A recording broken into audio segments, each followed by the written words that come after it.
ア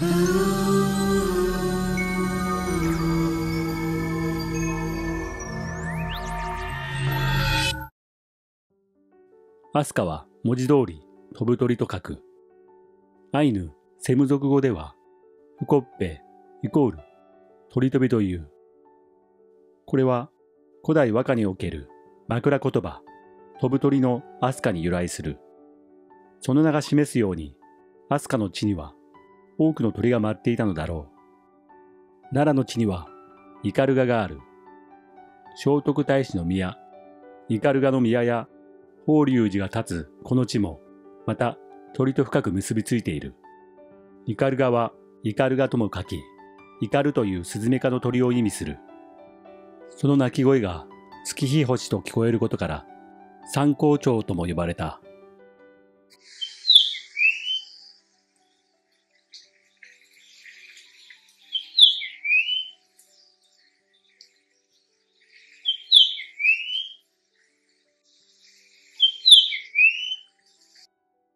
このイカルの鳩は、遠くササン朝ペルシアのゾロアスター教において、水の女神アナーヒターの使いの鳥とされていた。つまり、斑鳩という地名には、西アジアの信仰や文化の痕跡が潜んでいるとも考えられる。アナヒーターはペルシア神話に登場する女神で、本来は川や水を司る女神とされ、清浄、汚れなきもの、純粋な水を意味する存在である。神聖な河川そのものが大女神として崇拝され、インド神話では聖ガ、ガンガー、ガンジス川の女神と結びつけられた。さらにバビロニアではイシュタルと集合し、ヘルニズム時代にはギリシアでも信仰され、ユディアではキュベレーやアルテミスと同一視されたと伝えられる。ゾロアスター教においてアナヒーターはヤサダと呼ばれる天使的存在の人柱に数えられ、サラスバティと同起源とも考えられている。サラスバティは仏教に取り入れられて現在点となり、日本では神道と融合し、市来島姫の命と同一視された。市来島姫の命は雨のうずめの命と結びつけられ、さらにアイヌの伝承ではアラハバキ神が弁財天へと変化したとも語られている。アナヒーターはギリシア神話のアフロディーテ、ヴィーナスの原型になった女神とも伝えられ、世界的な豊穣、地母神の系譜に位置づけられる。また、大乗仏教の観世音菩薩にも起源があるとする説も存在する。こうした伝承的系譜の中で、アナヒーターはガンガー、イシュタル、イナンナ、キュベレー、アルテミス、サラスバティ、弁財天、市来島姫の命、雨のうずめの命、アラハバキ神、そしてセオリツ姫へと重ねられ、古代から現代に至るまで多文化にわたり姿を変えながら受け継がれてきた女神である。ゾロアスター教は創始者が分かっている世界最古の啓示宗教です。ゾロアスター教の最高神アフラマズダーは知恵ある神を意味し、善と悪を峻別する正義と法の神である。宗教画では有翼の降臨を背にした王者として書かれ、その名のうちアフラは天空、マズダーは光を指し、しばしば太陽神として理解されてきた。このアフラマズダーに従う霊的存在がフラワシである。フラワシは神羅万象に宿る霊であり、自然現象を起こす力を持つ守護霊的存在として考えられ、善を支える働きを担う。人間にもフラワシが宿り、魂のうち最も神聖な部分とされ、生まれてから死に至るまで共にあり、善悪の判断を助ける祖霊として捉えられてきた。専門的文献では、古代イランの精霊フラワシは同一の姿で書かれ、中期ペルシャ語ではフラワフルとも呼ばれ、守護霊、先祖の霊を意味する存在として説明されている。一方、日本の古神道は縄文時代、およそ1万8000年前にまで遡り、日本人の暮らしとともに自然発生的に育まれた民族的信仰である。神道には厳しい戒律や経典、特定の教祖が存在せず、生活そのものの中に神が宿るという特徴を持つ。宗という漢字には物事の起源、中心、根本という意味があり、大元や祖先を指す言葉でもあることから、宗教とは本来死ぬまで共にある先祖の霊イコール守護霊を中心に捉えた考えであると理解することもできる。この視点に立つと、ゾロアスター教のフラワシも日本古神道における祖霊信仰も共に精霊を根源とする霊的世界観に基づいており、地域や時代を超えて響き合う普遍的な理解として位置づけられる。さらに、エンジェル、天使の語源であるギリシア語アンゲロス、使者が示すように、天使は神と人をつなぐ導き手であり、神の息吹とされる。精霊も先祖の霊の集合的動きとして捉えることができる。すなわち、目に見えない導きとしての天使、精霊、祖霊は本質的に同じ働きを持つ存在として結びついているのである。エンジェルという言葉は N、G、L に分解して解釈できます。円はアンと読み、アーから運まで日本語の始まりと終わりを象徴し、すべてを包む響きを示します。G はゴッド、神を表し、中心に神聖があることを示す記号。L は51音図、50音を象徴し、言葉、音、創造の秩序を示します。つまり、エンジェルとは、アーから運までのすべての響き、円に神が宿り、言葉の体系、L として現れた存在であり、完全性、調和、神聖を示す象徴として捉えることができます。そして、エンジェルイコール精霊の天使とは、今回の文明の起点とされるシュメール文明から言霊の始まりであるアが和へと満ちていく流れ、淡路島、そして阿は徳島へ至る道のりを導き支える存在と位置づけられることができます。すなわち、エンジェルは人類文明の源から日本の言霊の完成へ向かう霊的進化の航路を見守るメッセンジャーとして働くという視点です。さらに、それはアルファとオメガによって形作られたこれまでの文明を照らし出します。アは始まり、オメガは終わりを象徴し、文明は直線的な時間意識のもと、物質、科学、所有を中心とした発展を進めてきました。しかし今、その流れは終焉に入り、アルファとオメガの時代からアーから和へ向かう霊性と言霊の文明へと転換する節目に差し掛かっています。エンジェルとはその意向を静かに支え、人類が外への探求から内なる目覚めへと戻る道を導く象徴なのです。スタントン・ナオンさんは経済誌フォーブスの2024年目が離せない人トップ10に唯一の日本人として選出されました。スピリチュアル分野の著者であり、著書地球大暴露の中で独自の宇宙観を展開している。スタントン・ナオさんは生まれた時から宇宙の記憶を持ち、これまで50万体以上の異次元存在からのメッセージを翻訳してきたとされ、その情報をもとに地球の秘密の設定を明かしています。本書は地球というメタバースに仕掛けられた地球のマトリックス、難題や落とし穴から抜け出すための地球攻略本です。メタバースとは仮想世界のこと。本当の自分は宇宙にいて、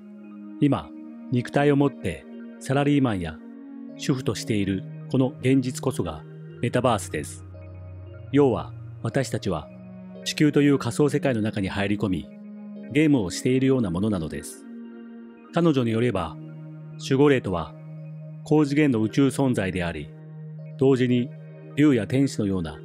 エネルギー体でもあるとされ、人間はそれらの存在と常につながりながら生きていると説いている。ゾロアスター教のフラワシ信仰に見られる霊的世界観は、古代メソポタミアの象徴体系と深く通じている。シュメール文明では、太陽神、シャマシュ、ウトゥを象徴する有翼円盤が崇拝され、女神、イシュタル、イナンナと双子の兄、ウトゥは、ワ・プックと棒、ミックを手にする姿で表された。これらは、女陰と男根を象徴し、陰陽の和合と生成の力、そして対立を超えた統合を示すと解釈される。ゾロアスター教のフラワシも、アフラマズダーの太陽的象徴として光と守護を表し、有翼円盤の図像と結びつく。翼は天と地をつなぐ力、円は永遠と再生、左右に書かれる2匹の蛇は生命の循環や二元性の調和を象徴し、善と悪、死と再生、男性性と女性性を統合する力を示すとされる。この共通する象徴性により、フラワシ信仰、有翼円盤、太陽神崇拝は地域を超えて光、守護、再生、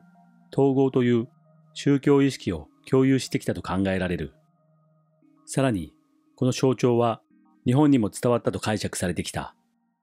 熊の本宮大社のしめ縄は、翼を広げた円盤型をなし、日本版の有翼円盤とされ、導きの神、ヤタガラスとも結びつけられている。また、フラワシは日本神話の雨の日わしの御事と同一視される伝承もある。雨の日わしの御事は四国、阿波、インベ氏の祖神であり、弓矢の創始神、金子としても知られる。フラワシの図像にも弓矢が伴う例があり、象徴的な共通性が指摘される。さらに、雨の日わしの御事は、シュメールの女神、ニーフルサグと結びつけられ、日本神代六代のオモダルの御事、アスカに対応すると語られる系譜も存在する。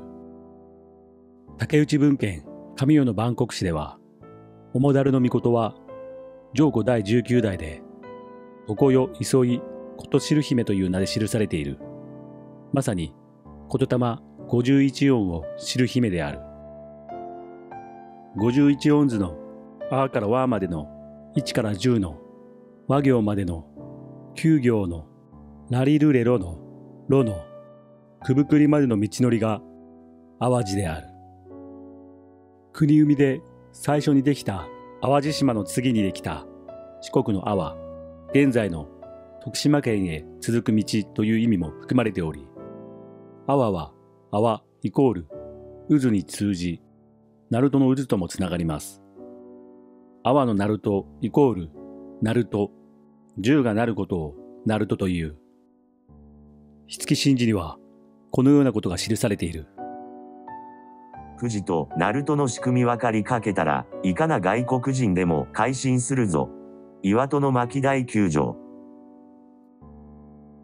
阿波へ行く道は、50音図でのあから始まって和で終わることを表している。あと和は、始まりと終わりが一致すること。終始一元、無視無臭のことで、アルファなりオメガなりを言う。赤沙汰な浜やら和は、ひふみよい胸やことを表す。阿波は50音そのものであり、言霊50音だとも言える。筆記神事にはこのようなことが記されている。わかるように解いて聞かせるから、今までの血をひとまず捨てて、生まれ赤子となって聞いてくだされよ。雨のうずめの御事が天照大神に立てまつった巻物には、ひふみよい胸やことと書いてあったのぞ。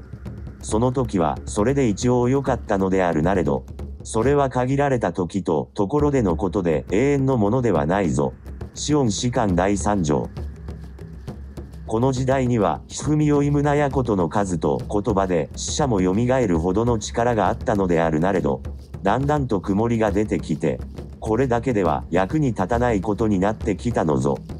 岩戸開きの鍵であったが、今度の岩戸開きには役に立たないようになったのであるぞ。はじめに、マルチョンがなくてはならない、マルチョンが神ぞ。シオン士官第4条。太マニとは大宇宙の法則であり、秩序であるぞ。神事では、霊、ひふみよいむなやことと示し、その裏に、とこやなむいよみ吹き入れがあるぞ。誠の誠であるぞ。合わせて、22、富士であるぞ。神事の初めに示してあろう。富士は晴れたり日本晴れぞ。シオン士官第2条。神の申すことは一部一輪違わんのであるぞ。今度言うことを聞かねば大変な気の毒となるぞ。地の下になってしまうのであるぞ。ひふみよいむなやの世界が、ひふみよいむなやことの世となりて、霊ひふみよいむなやことの世となるのじゃ。霊ひふみよいむなやことが、誠と申してあろうがな。裏表で22じゃ。22の5じゃ。富士は晴れたり日本晴れぞ。わかりたか。シオン士官第15条。日本の古語では、阿波は女性の陰部を指す。阿波は古語で天地を表す。阿波の道を淡路イコール淡路という。天と地をつなぐ道のことである。そしてこの阿波から生まれた神が稲荷であった。阿の次の言葉は伊であり、和の次の言葉も伊であるからだ。阿波から伊が生まれる。阿波から因部が現れたのは偶然ではない。弘法大師が稲荷を稲荷と表記し直した稲荷は古代に遡る言葉となる。稲荷イコール荒はばきを祀る荒はばきとは龍田神を奉じた原初出雲を形成した尼族のこと。稲荷は西方のミトラ教やペルシャのゾロアスター教、エジプトの秘教の英知からもたらされたものである。慶教、ネストリウス派の原始キリスト教イコール旗イコール稲荷。慶教より古い秘教伝授者、もともと日本にいた山岳行者と融合し、稲荷結社を形成した。およそ1万2000年前、ビュルム氷期には、海面が現在より130メートルも低く、陸地は広く、大陸同士が連なっていた。その時代、地球上には一つの超大陸文明が存在した。それこそが超大陸飛鳥である。人々は肥沃な大陸棚に都市を築き、世界各地に文明を広げていた。しかし、氷河期の終焉とともに海面は上昇し、大陸の大部分が水没、飛鳥の名を持つ文明は失われ、その記憶だけが地名として残ったのだ。この失われた飛鳥は、やがてアトランティスやムー伝説へと形を変えていく。西洋ではアトランティスが自らの元凶として語られ、東洋では太平洋の沈没大陸、ムーとして創造された。20世紀、ナチスドイツのヒトラーはアトランティス人を自らの祖と信じ、アーリア民族の優越を正当化する思想を築いた。一方日本では国家神道と大アジア主義の理念のもと、太平洋に沈んだ東方の超古代文明を探求し、それをムーと呼んだ。チャーチワードが書したナーカル碑文には、太平洋の沈没大陸ムーが登場するが、近年の研究でその碑文にはムーという語は存在せず、実際に記されていたのは飛鳥であったことが判明している。つまり、ムー大陸という呼称自体が旧日本軍の符号名だった可能性が高い。ムーという名に存在しない理想郷の意味を重ね、西洋のアトランティスに対抗する東洋の元凶飛鳥を支持したのだ。こうして見えてくるのは、本当の沈没大陸こそが超大陸パンゲアイコール飛鳥だったという構図である。ペルシャを起源とするゾロアスター教のアスターとは、ギリシャ語やラテン語で星を意味する言葉である。英語のスターも同語源にあたる。このアシュターが転化してアスカーとなり、やがてアスカという地名や時代名へと受け継がれたとする説は、単なる語呂合わせではなく、深い文化的連関を示唆している。飛鳥時代とはまさに星の時代であり、飛鳥とは星の英知の地を意味すると言える。つまり飛鳥とは単なる地名ではなく、星の英知、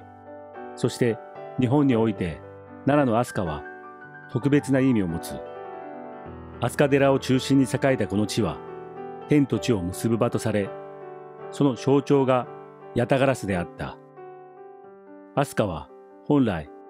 飛ぶカラスの意を持ち、天と地を往来する鳥を表す。今からおよそ12000年前、地球規模の天変地異によって海面が上昇し、この時失われたのが世界が一つの楽園として存在していたと語られる飛鳥文明である。西洋ではその記憶がアトランティス伝説として残り、東洋ではムー大陸の物語として語り継がれていった。この12000年前という時期は、先生学的には黄道12星座の獅子座の時代にあたる。そして現在2024年11月20日を境に、春分天はおよそ2160年続いた魚座から新たな水亀座へと移行し、時代は大きな転換点を迎えた。黄道12星座は太陽の回り道である黄道上に30度ずつ配置され、太陽はおよそ2160年かけて次の星座へと移る。これが12回繰り返され、25920年で一周する大いなる周期を描く。飛鳥文明が失われた獅子座の時代から現代の水亀座の時代へと至るこの膨大な時間の流れは、日本の神社に祀られる獅子と狛犬の阿運を象徴している。獅子阿は過去の始まりを象徴し、水亀座運は終わりを示すと同時に新たな始まりへの扉となる。